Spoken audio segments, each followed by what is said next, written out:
Et Donald Trump, Adrien, qui brandit une nouvelle fois des menaces à l'encontre de l'Union européenne. Imposer 50% de droits de douane dès le 1er juin, car le président américain estime que les négociations avec Bruxelles sont dans l'impasse.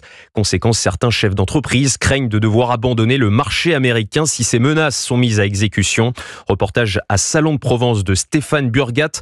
Pour Europe 1, il a rencontré des membres de Marius Fabre, fabricant du célèbre savon de Marseille.